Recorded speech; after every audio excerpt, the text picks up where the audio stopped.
ये भगवान कैसे हो सकते हैं? ब्रह्मा जी से भगवान बोले, ब्रह्मा तुमने कभी विचार किया कि मैं जगत नियंता, जगदाधार, त्रिलोकी नाथ, वैकुंठ में निवास करने वाला पृथ्वी पर क्यों जाता हूं?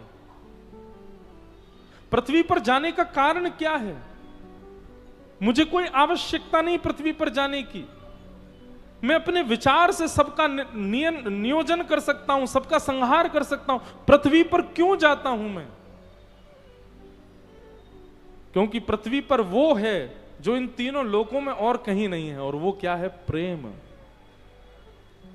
वो प्रेम और कहीं नहीं है, केवल पृथ्वी पर है, और पृथ्वी में भी वृंदावन जैसे स्थान पर है वो प्रेम। इसलिए जाता हूं मैं वृंदावन। भैया ठाकुर जी को प्रीति प्रेम बहुत प्रिय है। कछु करो मत करो, ठाकुर जी से प्रेम जरूर करो। हमारे पूज्य श्री राम सुखदास जी महाराज एक बात कहते थे, बहुत ध्यान से सुनिएगा, और उनकी ये बात सामान्य नहीं है। स्वामी श्री राम सुखदास जी महाराज कहते, बोले बस इतना कर लो। कितना? घर से जब बाहर निकलो उससे 5 मिनट पहले ठाकुर जी के पास बैठो और ठाकुर जी को एक एक चीज की जानकारी दो। कहां जा रहे हो, क्यों जा रहे हो, किस काम से जा रहे हो, क्या करने जा रहे हो, कब तक लौट करके आओगे। आपने भले ही अपनी पत्नी से छुपाया हो, भले ही माता पिता से छुपाया हो, भले ही बच्चों से छुपाया हो, भले ही पति से छुपाया हो, ठाकुर जी से मत छुपा के जाना। ठाकुर जी को बता के जाओ, सब कुछ बता के जाओ, और ठाकुर जी से कह देना हम इतने बजे तक आ जाएंगे, आप अपना ध्यान रखना, चले जाओ। और राम सुखदास जी महाराज कहते दूसरा काम क्या करना है? बोले जब घर लौट करके आओ सबसे पहले हाथ पांव धो के ठाकुर जी के पास बैठो, पूरे दिन का बताओ, आज क्या किया, कहां गए, क्या खाया, किसी ने डांट दिया, किसी ने प्रेम किया, किसी ने पैसे दिए, किसी ने पैसे ले लिए, कहीं गिर गए, कहीं उठ गए, कहीं कुछ प्रॉफिट हुआ, कहीं लॉस हुआ, सब बताओ। श्री राम सुखदास जी महाराज कहते, और दोनों समय केवल इतना कह के जाना, पूरी बात करने के बाद, हे नाथ मैं आपको कभी भूलूं नहीं, हे नाथ मैं आपका हूं। बस आप इतना मात्र कर लो, एक दिन आपको अनुभव होगा, जब आप ठाकुर जी से चर्चा करेंगे ना, ठाकुर जी की तरफ से हुंकार आएगी, स्वीकार करेंगे ठाकुर जी आपकी बात को, और अपने आप आपकी विवेक बुद्धि जागृत हो जाएगी। किसी कार्य को करने के लिए आप जा रहे हो, अब देखो आपने ठाकुर जी को बताया, ठाकुर जी बंबई जा रहे हैं, एक नया काम शुरू करना है, एक नए व्यक्ति से मिलना है। अब ये तो हमको नहीं पता वो अच्छा है कि बुरा, लेकिन फिर भी मिलने जा रहे हैं, शाम तक आ जाएंगे। अब हमारे हित में होगा तो काम बन जाएगा, नहीं हित में होगा तो नहीं बनेगा। अब ठाकुर जी को पता है कि आप, वैसे भी उनको पता है, लेकिन आप बता के गए हो तो ठाकुर जी की जिम्मेवारी। अगर वो व्यक्ति गलत होगा तो आपसे मिलेगा ही नहीं, आपसे मिलने ही नहीं देंगे ठाकुर जी। इसलिए भैया हमारे स्वामी श्री राम सुखदास जी महाराज की इस बात को स्वीकार करो।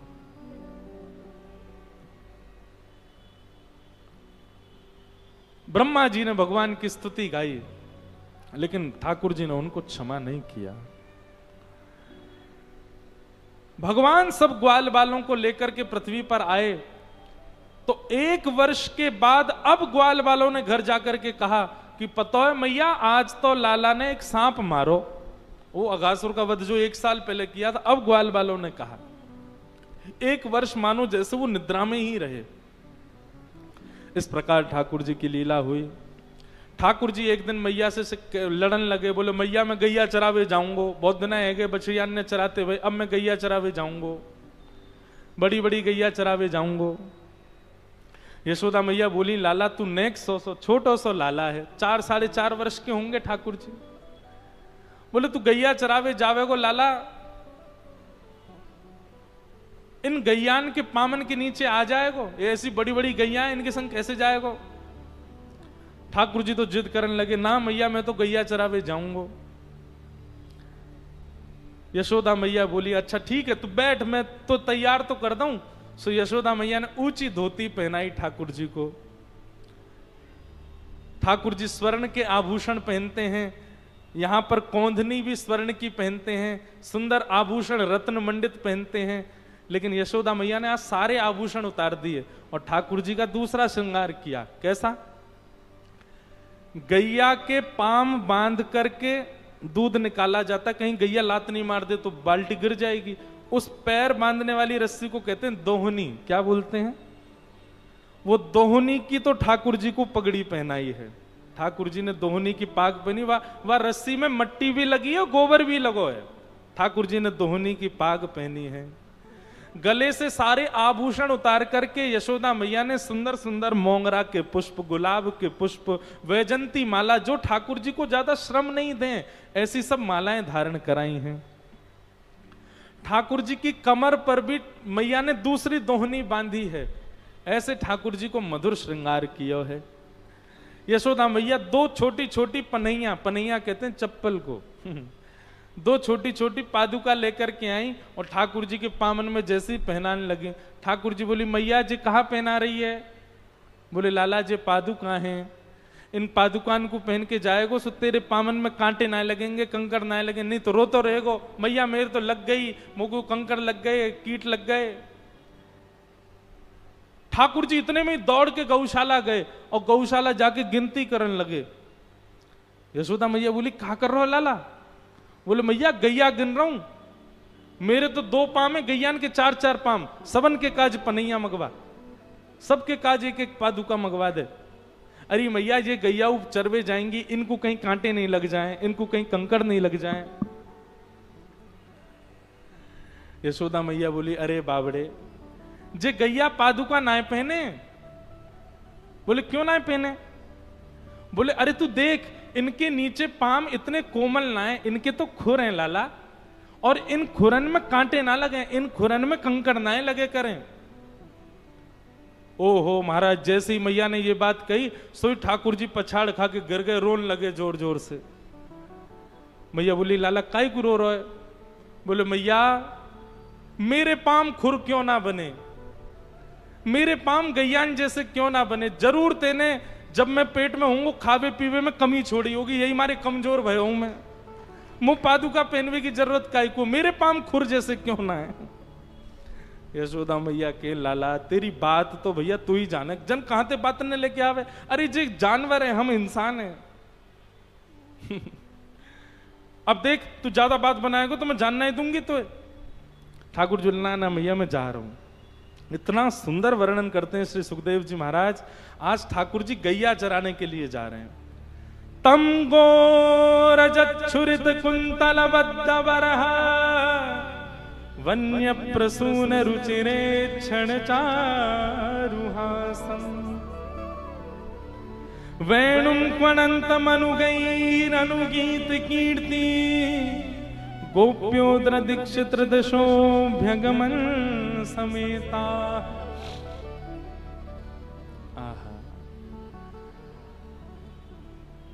आगे गाय, पाछे गाय, इत गाय, उत गाय, गोविंद को गायन में बस वो ही भावे।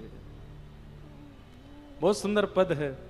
अब मेरे को तो इतने सारे भाव आ रहे हैं कि मैं मधुराष्टकम गा दूं, कि छीत स्वामी जी का पद गा दूं, कि कौन सा भाव सुनाऊं। यहां पर इतने सुंदर ठाकुर जी लग रहे हैं। मधुराष्टकम गाते हैं। श्री वल्लभाचार्य जी महाराज वर्णन कर रहे हैं कैसे हैं ठाकुर जी। अधरम मधुरम वदनम मधुरम,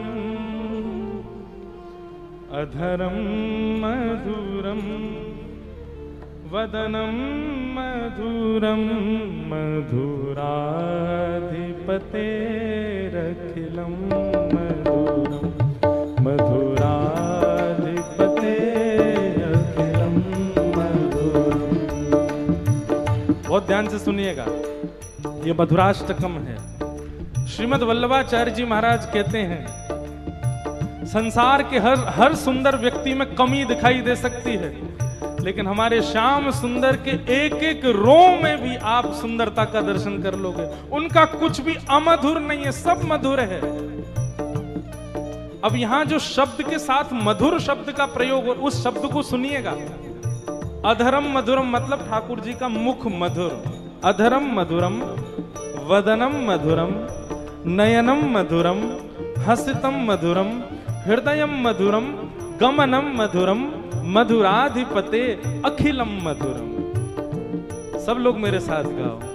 अधरम मधुरम वदनम मधुरम अधरम मधुरम वदनम मधुरम नयनम मधुरम हसितं मधुरम नयनम मधुरम हसितं मधुरम ओ हृदयं मधुरम गमनं मधुरम हृदयं मधुरम गमनं मधुरम मधुराधिपते अखिलं मधुरम मधुराधिपते अखिलं मधुरम वचनं मधुरं चरितं मधुरं वसनं मधुरं वलितं मधुरं वचनं मधुरं चरितं मधुरं वसनं मधुरं वलितं मधुरं चरितं मधुरं भ्रमितं मधुरं चरितं मधुरं भ्रमितं मधुरं मधुराधिपते अखिलं मधुरं मधुराधिपते अखिलं मधुरम् अधरं मधुरं वदनं मधुरं अधरं मधुरं वदनं मधुरं मधुराधिपते अखिलं मधुरं मधुराधिपते। श्री राधा रमण लाल की करताल बजा के गाओ।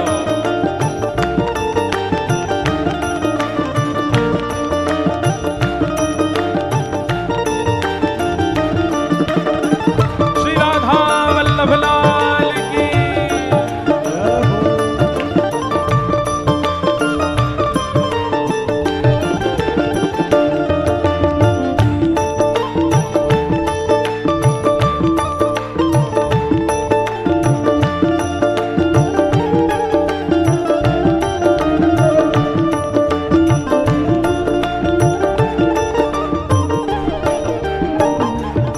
वेणु मधुरो रेणु मधुर पाणिर्मधुरो पादौ मधुरो वेणु मधुरो रेणु मधुर पाणिर्मधुरो पादौ मधुरो वेणु मधुरो रेणु मधुर पाणिर्मधुरो पादौ मधुरो वेणुर्मधुरो रेणुर्मधुरो पाणिर्मधुरो पादौ मधुरो।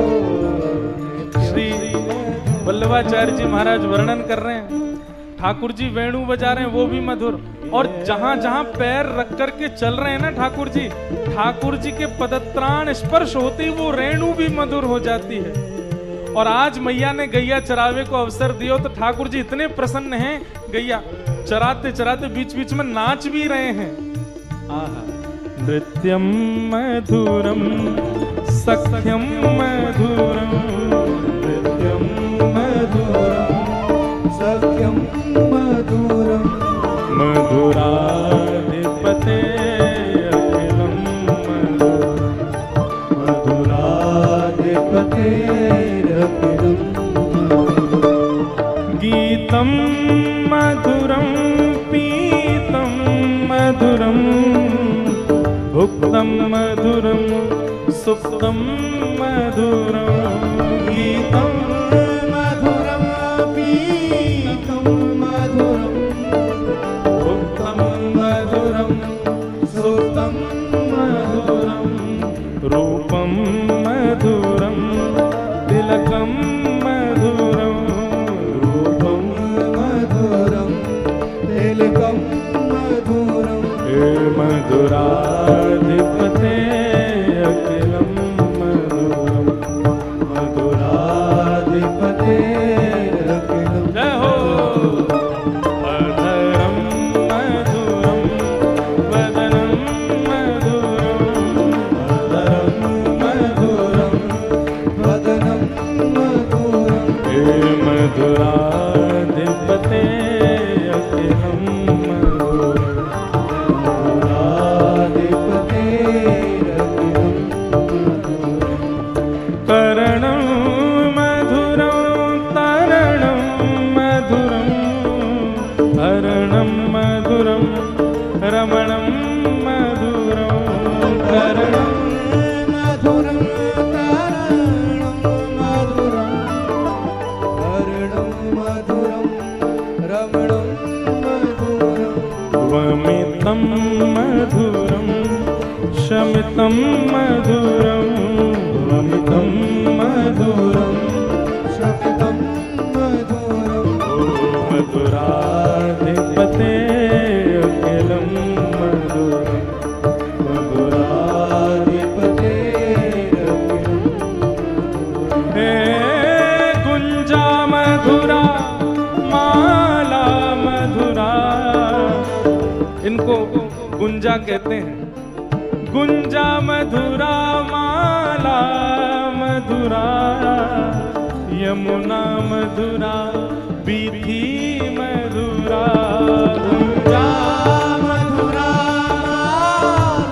मधुरा यमुना मधुरा बीची मधुरा सलिलं मधुरं कमलं मधुरं सलिलं मधुरं कमलं मधुरं हे मधुराधिपते अखिलं मधुरं मधुराधिपते अखिलं ओ अधरं मधुरं वदनं मधुरं मधुरं मधुरं वदनं मधुरं हे मधुराधिपते अखिलं मधुरम् मधुराधिपते अखिलं श्री गोवर्धन नाथ की जय।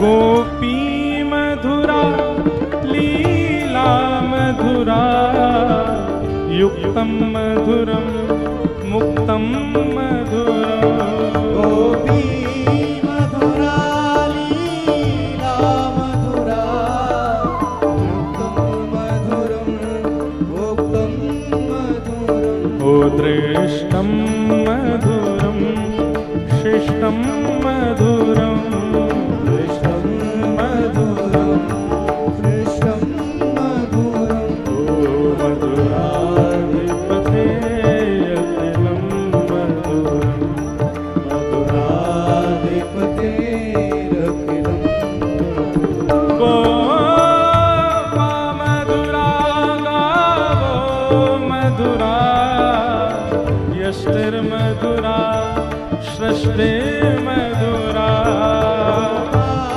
मधुरा गावो मधुरा यष्टिर्मधुरा सृष्टिर्मधुरा दलितं मधुरं फलितं मधुरं दलितं मधुरं फलितं मधुरं हे मधुराधिपते अखिलं मधुरम्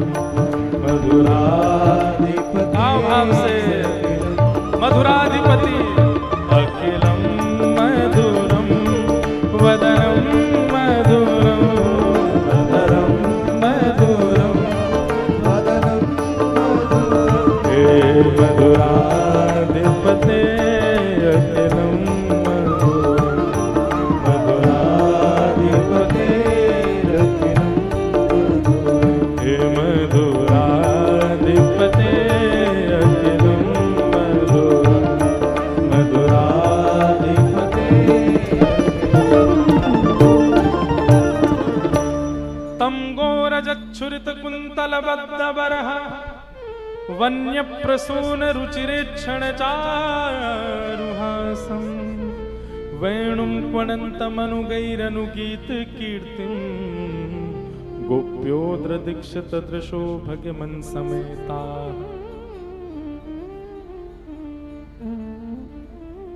गैयाओं ने ठाकुर जी को घेर लिया और जैसे ही ठाकुर जी को घेरा, आकाश में सूर्य ने गैयाओं के मन का भाव समझ लिया, तो सूर्य थोड़े से और तपीले हो गए, न थोड़े और गर्म हो गए। सोई ठाकुर जी के अंग पर प्रश्वेत के बिंदु प्रकट हो गए। ठाकुर जी को पसीना आने लगा और जैसे ही प्रश्वेत बिंदु प्रकट हुआ, गैया जोर जोर से उछलने लगी और उन सब गायों की रज सिर से लेकर के पैर तक ठाकुर जी को सना दिया। जैसे ही ठाकुर जी गैयाओं के झुंड से बाहर आए, सुंदर सुंदर पत्रावलियों से ठाकुर जी का श्रृंगार हो गया। मधुर श्रृंगार ठाकुर जी के मुखमंडल पर। ठाकुर जी को सबसे ज्यादा प्रिय श्रृंगार है पत्रावली का। बढ़िया चंदन घिसो केसर युक्त, और अभी तो गर्मी का समय, अभी तो नित्य करना चाहिए आपको, नित्य चंदन घिसो। अच्छा एक सुनो, एक बात हमारी, चंदन घिसो, खूब सारा घिसो, केसर युक्त करके, बीच बीच में केसर डाल के, और उसमें थोड़ा सा कपूर या फिर ब्रास ठंडक के लिए वो भी डालो, और जल की जगह गुलाब जल डालो और उसको घिसो खूब सारा। जब निकल आए तब बढ़िया सूती के कपड़े में उसको डाल करके उसको निचोरो। उसका जब पानी निकल जाएगा तो वो चंदन ऐसा वो रसगुल्ला जैसा बन जाएगा। उसके छोटे छोटे गोले जैसे, गोलियां जैसी बना के ठाकुर जी के गाल पर, ठाकुर जी के कंठ पर, ठाकुर जी के भुजा पर, ठाकुर जी के उदर पर, इस प्रकार 12 अंगों पर उन चंदन के उन भावों को रखो और शाम के समय उनको हटा दो। ठाकुर जी को इत्र लगा करके थोड़ा पोंछ दो। वो चंदन फिर आप अपने प्रयोग में लो, रोज उसको घिस के माथे से लगाओ। ठाकुर जी को शीतलता का अनुभव होता है। और किसी को यदि पत्रावली का श्रृंगार आता हो, ऐसे छोटी छोटी बिंदियां बना करके, और ठाकुर जी, आजकल लोग परमानेंट बिंदी लगवा देते हैं ठाकुर जी को, पेंट की। अब आपके भाव को तो हम प्रणाम करते हैं, कोई बुराई नहीं उसमें, पर स्वयं करो।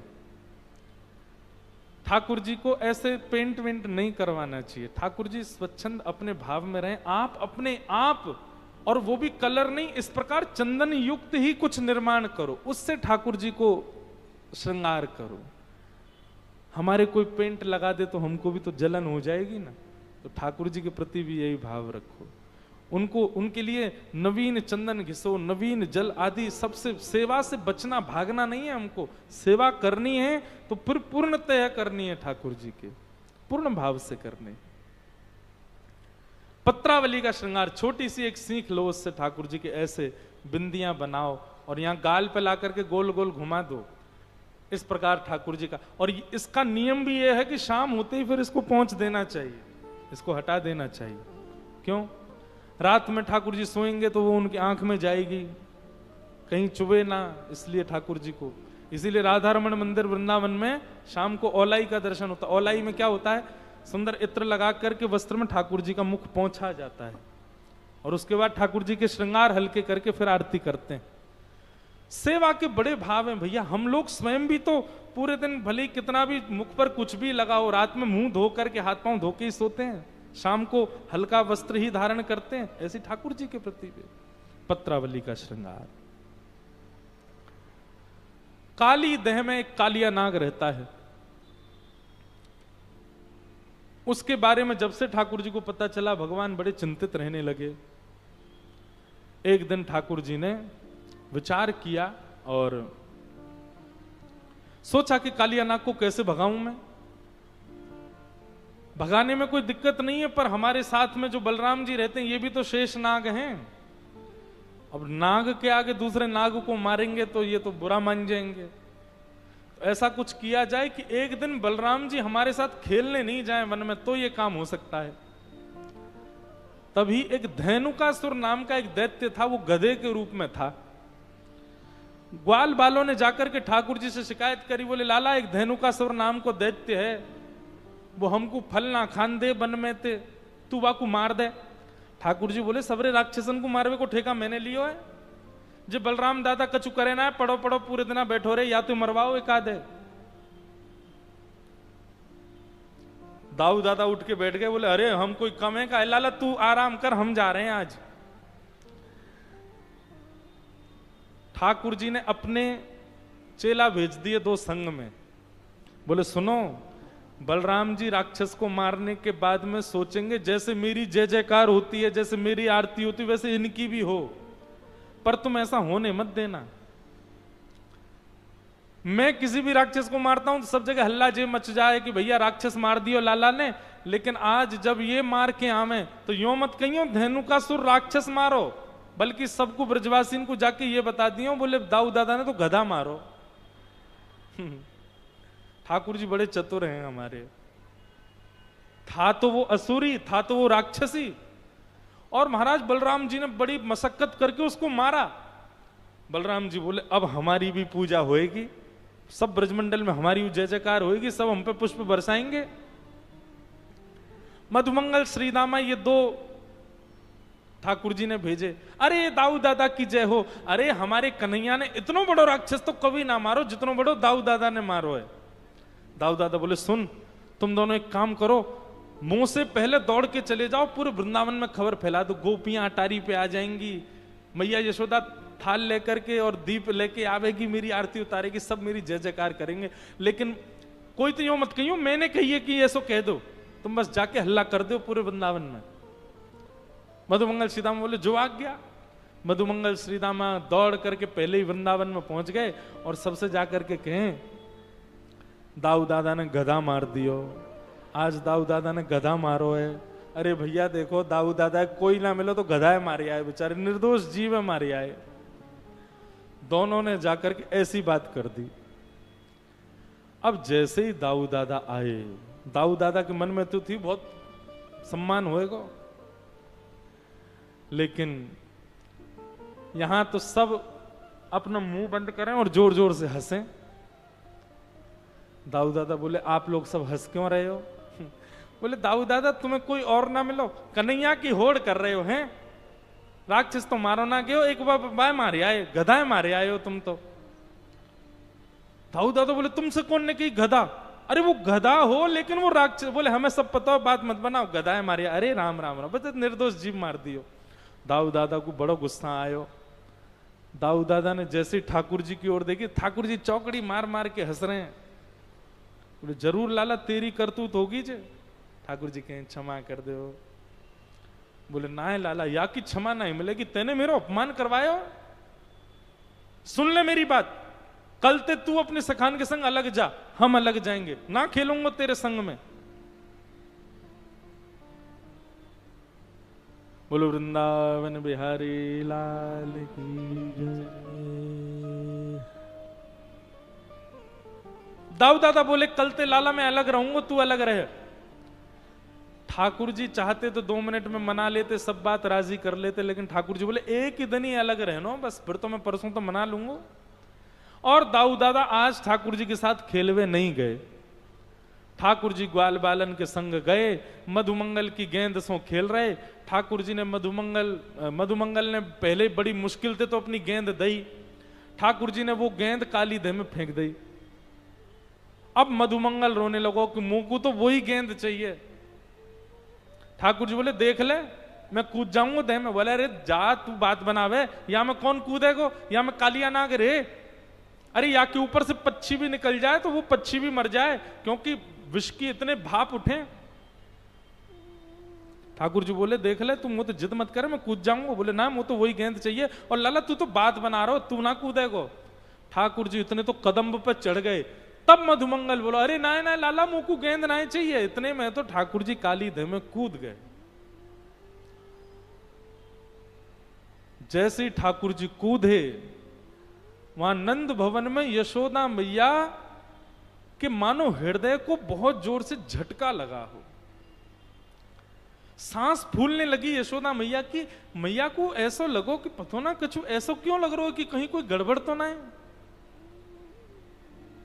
ग्वाल बाल सब हैरान है गए, बोले लाला काली देह में कूद गयो, लाला काली देह में कूद गयो। दौड़ करके यशोदा मैया के पास गए, मैया से जाके कही, मैया हमें क्षमा कर दियो, आज क्रीड़ा करते करते लाला ने हमारी बात ना मानी और वो काली देह में कूद गयो। यशोदा मैया तो वहीं मूर्छित हो गई, बोले अरे तुम ग्वाल बालन के संग या मारे भेजू में, काली देह में कैसे कूद? वाक के ऊपर से कोई पंक्षी भी चलो जाए तो वो वाक की विष की भाप से मर जाए, और लाला कूद गए वहां में। सब ब्रजवासी दौड़ करके पहुंचे। यहां ठाकुर जी भीतर पहुंचे। भीतर जैसे गए, नाग पत्नियों ने ठाकुर जी को देख लिया।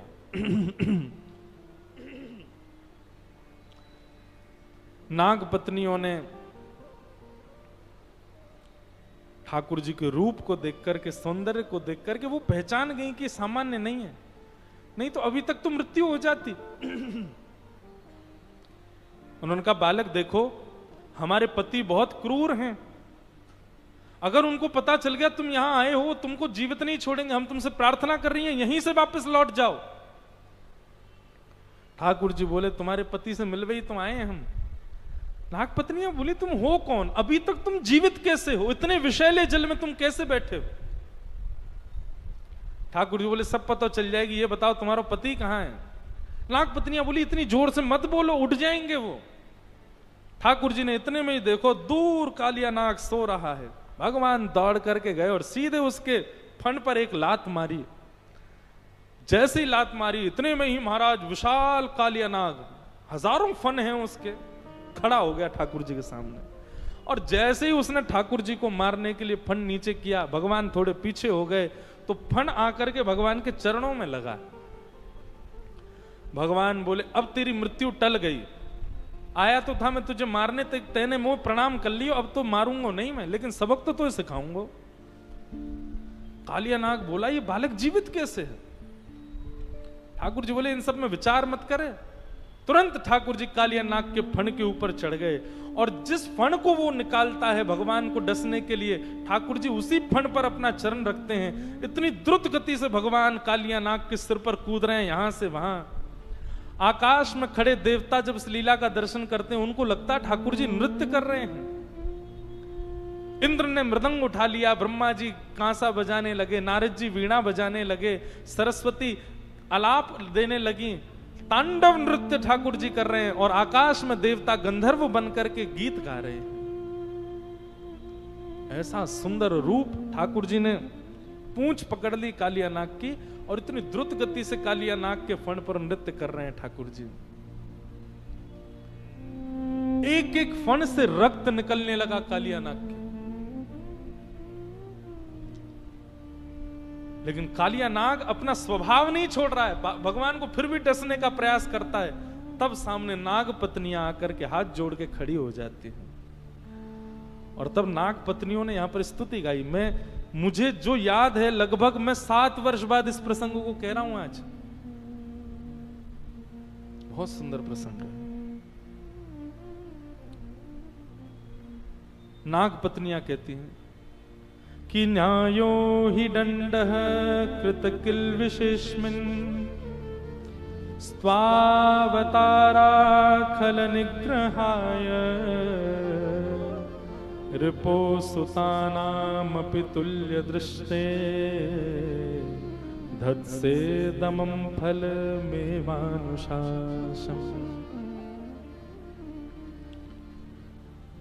हे नाथ, निश्चित ही हमारे पति ने कोई पुण्य किया होगा। क्यों? क्योंकि आपके चरण कमल किसी को सामान्यतः प्राप्त नहीं होते। भगवान के अनावृत चरणों का स्पर्श सबको प्राप्त नहीं हुआ, पर धन्य है हमारे पति कालिया नाग कि उन्होंने निश्चित ही कोई पुण्य किया होगा जो आपके चरण कमल उनके सिर पर विराजमान हो गए। हे नाथ, आप हमारे पति को मुक्त कर दीजिए। भगवान बोले क्यों मुक्त कर दूं?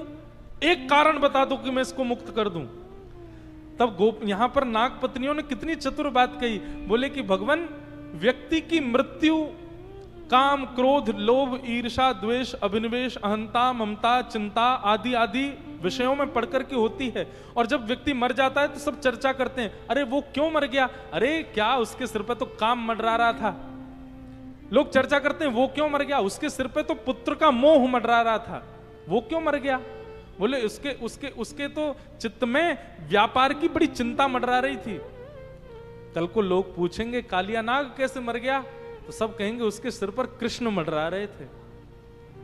इसका मतलब श्री कृष्ण जिसके सिर पर विराजमान हो उसकी मृत्यु नहीं होनी चाहिए। नाथ, हम तो आपकी भलाई के लिए कह रहे हैं, हमारे पति को छोड़ दो। भगवान बोले, हे नाग पत्नियों, मैं तुम्हारी इस भाव से रीझ गया हूं। तुम्हारा जो ये भाव है, इसके कारण इसको नहीं छोड़ रहा हूं मैं, तुम्हारे कारण छोड़ूंगा। तब नाग पत्नियों ने ये श्लोक भागवत में 3 बार आता है। गोपियां कहती हैं, नाग पत्नियां कहती हैं कि न नाक पृष्ठम न च पारमेष्ठम न सार्वभौमम न रसाधिपत्यम न योग सिद्धे पुनर्भवम वा वांछन्ति यत्पादरज प्रपन्ना। हे नाथ, हमें अब कुछ नहीं चाहिए, बस हमको एक वरदान दे दीजिए। क्या? हम में और हमारे आने वाले जितने भी वंश के नाग हों, सबके फण पर आपके ये चरण चिन्ह सदा बने रहे। बस और कुछ नहीं चाहिए नाथ। नागों के फण पर जो चिन्ह दिखाई देता है, ये श्री कृष्ण के चरणार विंद हैं। ये नाग पत्नियों के द्वारा वरदान मांगा है। वांछन्ति यत्पाद रज प्रपन्ना। हे ठाकुर जी, आपके केवल चरण चिन्ह हमारे सिर पर सदा के लिए अंकित हो जाएं, हमें और कुछ नहीं चाहिए। भगवान उन नाग पत्नियों से इतने प्रसन्न हो गए। बंधुओं, एक बात मैं कहूं, आपत्ति कालेन गृहिणी परीक्षा। व्यक्ति के जीवन में आपत्ति काल जब आता है तब उसकी पत्नी ही उसको बचा सकती है।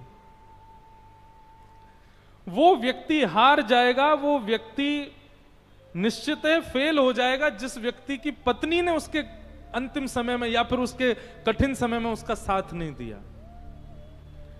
हमारी एक प्रार्थना है, जितनी भी माताएं बहनें बैठी हैं, माताओं का हृदय इतना कोमल होता है, वो जरा सी बात पे भावुक हो जाती हैं। आप हो जाया करो भावुक, लेकिन जब विषम परिस्थिति आ गई हो परिवार में और विशेष रूप से पति के ऊपर, उस समय कैसे भी करके आप अपने आप को संभाल लीजिएगा, रोइएगा मत। उस समय आप यदि स्तंभ होकर के खड़ी हो गई तो आपके पति को कोई कुछ नहीं कह सकता, यह बात निश्चित है। भगवान इस बात को कहते हैं यहां पर, बोले कालिया नाग की सामर्थ्य नहीं कि वो मेरे हाथ से बच जाए, केवल आप लोगों की वजह से बच रहा है। तो भगवान कहते आपत्ति कालीन गृहिणी परीक्षा। व्यक्ति के विषम परिस्थिति में उसकी गृहिणी का तप ही उसको बचाएगा, उसकी पत्नी का बल ही उसको बचाएगा। इसलिए परिवार में कभी विषम परिस्थिति आए, पति के ऊपर विषम परिस्थिति आए, उस काल में उस समय पर गृहिणी बस अपने आंसुओं को सुखा दे। उस समय रोए ना, उस समय विचलित होए ना, उस समय खड़ी हो जाए एक स्तंभ के भांति, एक पत्थर के भांति, और उस समय बुद्धि विवेक का ध्यान रखे। उसके पति को कोई भी हरा नहीं पाएगा उस समय पर। शास्त्रों में आज्ञा लिखी है, कितना भी बड़ा तप कर लो, कितना भी बड़ा जप कर लो, कितनी भी बड़े अनुष्ठान कर लो, आप सूर्य को उदय होने से कभी नहीं रोक सकते। सूर्य तो उदय होगा, लेकिन केवल और केवल पतिव्रता नारी में यह सामर्थ्य है, यदि वो सूर्य को आज्ञा कर दे कि आज उदय मत होना, तो सूर्य भी उदय नहीं होगा, यदि नारी पतिव्रता है तो। एक कथा आती है शास्त्रों में, एक पतिव्रता नारी थी, उसके पति को श्राप दे दिया कि सूर्य उदय होते तुम्हारे पति का वध हो जाएगा, तुम्हारे पति की मृत्यु